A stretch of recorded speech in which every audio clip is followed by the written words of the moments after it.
திருவொற்றியூர் தொகுதியை பொறுத்தவரை அங்கு தொடர்ச்சியான முன்னிலையை பெற்று வருகின்றார்கள் என்பதை பார்த்துக் கொண்டிருக்கின்றோம். கோவை மாவட்டத்திலே 5 தொகுதிகளில் அதிமுக முன்னிலை பெற்றிருக்கின்றது. தூத்துக்குடியிலே மொத்தம் இருக்கக்கூடிய 6 சட்டப்பேரவை தொகுதியில் 3இல் திமுக முன்னிலை பெற்றிருக்கின்றது என்பதை பார்க்கின்றோம்.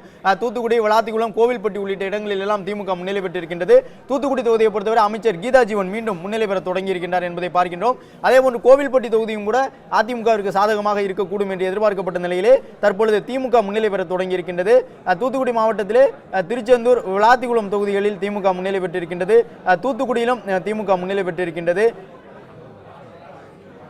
தொடர்ச்சியாக அந்த முன்னிலையை நாம் பார்த்து வருகின்றோம். ஏனென்றால் கடந்த முறையெல்லாம் அந்த தூத்துக்குடி, திருநெல்வேலி, தென்காசி, கன்னியாகுமரி மாவட்டத்தில் மொத்தம் இருக்கக்கூடிய 22 சட்டப்பேரவை தொகுதிகளிலே 15 தொகுதிகளை கைப்பற்றியிருந்தது திமுக. ஆனால் இந்த முறை வாக்கு எண்ணிக்கை தொடங்கியது முதலே அவர்களுக்கு ஒரு மிகப்பெரிய சரிவு இருந்தது. ஒரு பக்கம் கீதா ஜீவன் தூத்துக்குடியிலே பின்தங்கினார், மற்றொரு பக்கம் அனிதா ராதாகிருஷ்ணனும் திருச்செந்தூர் தொகுதியிலே பின்தங்க தொடங்கியிருந்தார். ஆனால் இப்பொழுது ஓரளவு திமுக தூத்துக்குடியிலே கீதா ஜீவன் உள்ளிட்டவர்கள் சற்று முன்னிலை பெற்றிருக்கின்றார்கள். என்றாலும் கூட தூத்துக்குடி மாவட்டம் ஒட்டப்பிடாரத்திலே புதிய தமிழகம் கட்சியினுடைய தலைவர் கிருஷ்ணசாமிக்கும் ஸ்ரீவைகுண்டம் தொகுதியிலே அதிமுகவினுடைய வேட்பாளருக்கும் ஒரு முன்னிலை இருப்பதை பார்க்க முடிகின்றது.